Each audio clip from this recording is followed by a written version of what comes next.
Hello and welcome to the Gulf Coast Real Estate Insider. I'm Brent Ellis, joined by my mother, Sande Ellis, and welcome to the podcast. So, I got a couple topics we can talk about. One that came up with our team is some buyers want to offer low offers. And the one example was, let's say you have like a $500,000 property and they want to offer $380,000. What does that do for a buyer? For buyers, sometimes it's detrimental, actually. First of all, you really want to sit down with that buyer and do a consultation, and sometimes even kind of figure out, what their goal is and how do they want to get from here to there, what that's going to look like. So, but to start out, let's say the property is priced at $500,000. It's priced right at $500,000. And they come in at a low number. We'll sometimes call that a lowball offer. Sometimes it polarizes the people, polarizes the agent, can polarize the seller. If somebody brings us an offer like that, it doesn't really polarize us. We don't feel that way. There's a way to get it done. We still want to find a way. But you really don't know what to do with it. So it depends. If they bring you a pre-approval letter, if they're getting a loan that says they're qualified to. See, none of that matters. To me, if someone offers $380,000 and a $500,000, it tells me you're not serious. You're not in the game. And now we're not talking about something that's listed for $500,000 and it's worth $400,000 or worth $350,000. We're not talking about that. Sandy mentioned that. But if it's worth anywhere close to the $500,000 and you offer $380,000, you're not serious. It doesn't matter if you're paying cash, you got a pre-approval letter, anything. You've just basically shot yourself in the foot. The seller doesn't even want to deal with you. But it does matter if they have a pre-approval letter, because a pre-approval letter might say they're qualified to $380,000, which tells me that's all they can do. And not only are they maybe not serious, they're not capable. So that's why that's important to me. But they were never going to be a buyer of $500,000. They shouldn't even be looking at it, number one. And they were never going to be a buyer for that $500,000 property. The seller's not going to feel sorry for them. Some of these buyers will write these letters like, oh, we're first time home and this stuff. The seller said, they don't care about any of that. See, I think, Brett, some of these people do want to buy that property. They just want to get the best price they can imagine. So a buyer wants to buy the best price that they can get it for, and the seller wants to sell it for the best price they can get it for. The answer is somewhere in between, right? Yeah, but that's not the way to get there. Well, I agree. You just pissed off the seller, the listing agent, everybody, and now you're going to end up negotiating against yourself because they don't counter you. You're not serious. There's nothing there to counter. Right. So nobody knows what to do with it, right? They don't know, are you qualified and you really want to buy this property? Are you just trying to be a bottom feeder? Some of these people are paying cash. They're qualified. There's the proof of funds. Well, but they offer $380,000. It $380,000. does take the qualifications out of it. Nobody cares. They don't want to deal with you because you're not serious. You got to get up into the game. And usually the language will come back like, seller won't even counter you. If your buyer decides to get serious, we'll look at something. And the next time you come back, even at $450,000, they may not, because they don't trust you. So you're probably going to end up paying more for that property than you otherwise would have if you'd have just come in fair. So there's another way to look at it too. Remember my old saying, you don't know what you don't know? Well, in this case, you really don't know what you don't know. You don't know what happened yesterday on this particular property. So there may have been another agent negotiating on this property, and they were $30,000 out or something. And now the seller is saying, at least these people made more sense. Let's go back to them and do something. And now you set that buyer up to purchase that property that you may have really wanted. Yeah, so if you really want the property, I think what we're saying is you're going to pay fair market value or close enough to it because that's what sellers want. They don't want to give anything away. They don't like today's fair market value. So they're certainly not going to go significantly less than today's fair market value. And believe me, we talked to a lot of them. They want like 2 years ago's fair market value, and that's not going to happen either. So, but to come in 60% of today's fair market value is just it's not going to cut it. And like you said, you might set the buyer from yesterday or the buyer from last week up. If you really want the property, go for it. 380 says you don't really want the property. And that may not be what you mean. But if what you mean is, I want it, I'm just trying to get the best price possible, by offering more upfront, you will get a better price than trying to go low. And that's the thing that a lot of buyers don't understand. So then another part of that is the pre-qual and the pre-approval letter that you send with that, because in most cases, the sellers are really going to want to see that, or we're always going to want to see it. So many people that write a low offer include with it an approval or a pre-qual at that same amount. And you know why they do that? Well, yeah. They think they're doing themselves a favor. So let's take 380 off the table. Let's say it's a $500,000 property and they want to start at 450. So they submit an offer at 450 and a pre-approval up to 450. Now, the seller's not going to sell it at 450. That's almost 10% off price, and they're just not going to do it. But to me, as a listing agent, that's a weak offer. Because now the buyer's agent is advising them only submit the 450. Because if they see that you can afford to pay $500,000, that's what they're going to do to counter you. And my answer has always been this: I'd rather see it said you could afford $3 million. You're pre-qualified up to $3 million, $5 million, $1 million, whatever. You are never going to pay $3 billion for a $500,000 property. It's irrelevant. But the fact that you can't afford only up to $450 tells me I may be dealing with a buyer who can't afford this property. And we may have multiple offers. So if we have a multiple offer situation, I'm going to go to the strength if I'm the listing agent, right? And so is that seller. They're going to go, hey, these guys.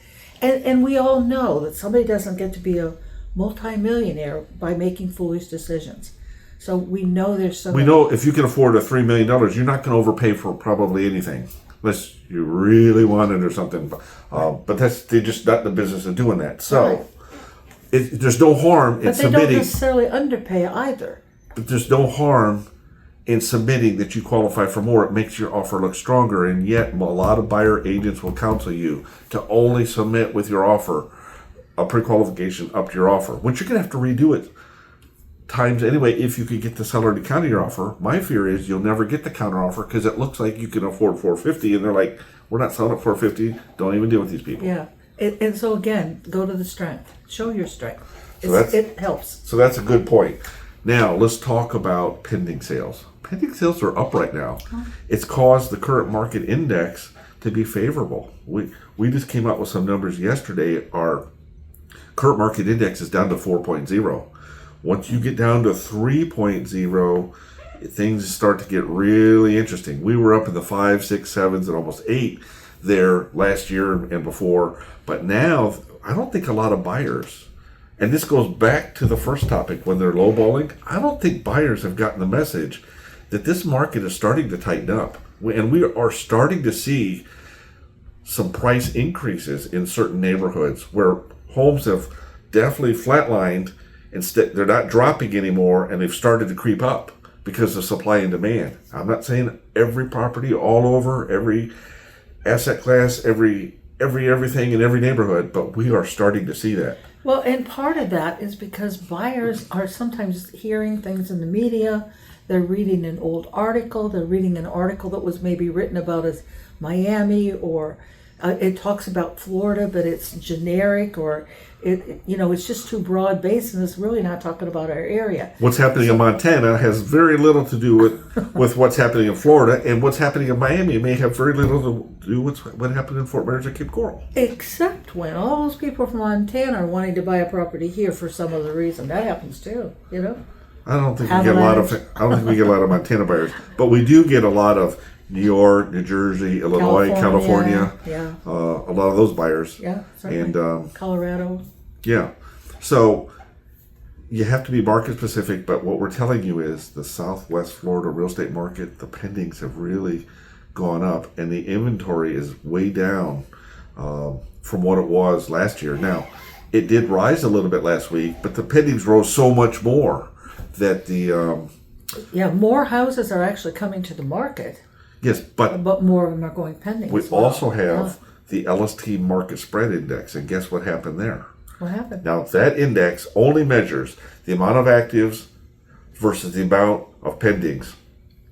And what happened is that even though the actives went up a little bit, the pendings went up so much more, and the spread, the difference between the two, what we call the gap, it lessened. And now buyers have less properties to choose from. So buyers have to realize they're not in competition with the seller.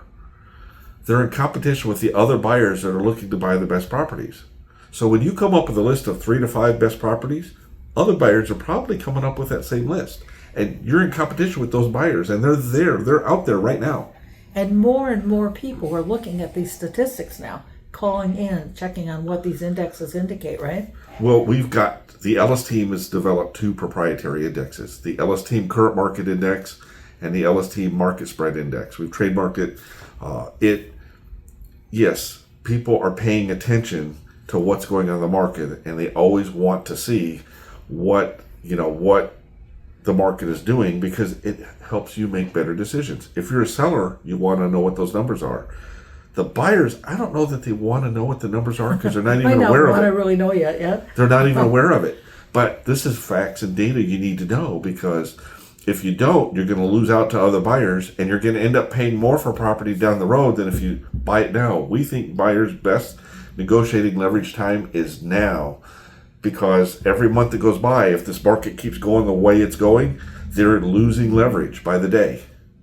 So we'll continue to track this for you. Just because it's there today doesn't mean things always go in one direction. Sometimes it'll do this, but right now buyers are losing leverage. We're not ready to say the sellers are dominating the ball. We're just heading back to a balanced market, and that's a good thing. That's where we like to be. Anything else you think we should talk about today? I know we've talked about 2 pretty good items, the pending sales and if buyers are better off lowballing. Maybe if you are a buyer, sit down. Most buyers kind of, they decide they want to buy a house and they really want to run out there and see it right now. It's exciting. It's kind of like if you're buying a new car, you want to drive by the lot and see what they have. But with the house, you really might want to sit down, or not only might want to, you probably should sit down with the agent that you select, that you really want to work with, and talk about your goals and how you want to get there and your financing. Have all of that in place. It's so important. I'll bring up one other thing. I think we should talk about this on our next podcast. Many of you are probably not aware there's some new FinCEN requirements going into effect in real estate, and they start March 1st. Let me just give you a little tidbit how this can affect you. A lot of buyers want to go to contract in their name, but make the contract assignable and put it into a trust. A lot of things are going to change. If you're buying a property in trust and an LLC and a corporation partnership, there are now some different reporting requirements that go to the government. And you can't just make that change on a dime. They need time to do all this. So your closing could be delayed by a month, and the penalties are severe for these title companies. I mean, it's like jail time and $50,000 fines. So they've got 30 days to work this out after closing, but if they don't get that done, they go to jail. So you tell me a title company that's going to be willing to do this. So This is all coming down the pike. It's not into effect yet, but it's coming up within about 2 weeks. So I think on the next podcast, why don't we talk about a little bit more about what those changes are and what you need to know, and just keep in mind, sometimes we need to make decisions with you up front such that you don't get screwed up later on, and then you can't close on the time frame you wanted, and you miss your loan dates, you miss contract dates. A lot of bad things can happen. So, and if you're working with the Ellis team, we are going to cover that initial buyer consultation, which again I think is so important. Yeah, and the seller strategy session, we'd like to have those too with our sellers. So just it pays to work with a professional. It could actually keep you out of jail and save you a lot of fines as well. So consider us your trusted resource in the Southwest Florida and the Gulf Coast region. And thanks for tuning in to the Gulf Coast Real Estate Insider Podcast. Is a family affair. Always call the Ellis team. They'll handle you with care.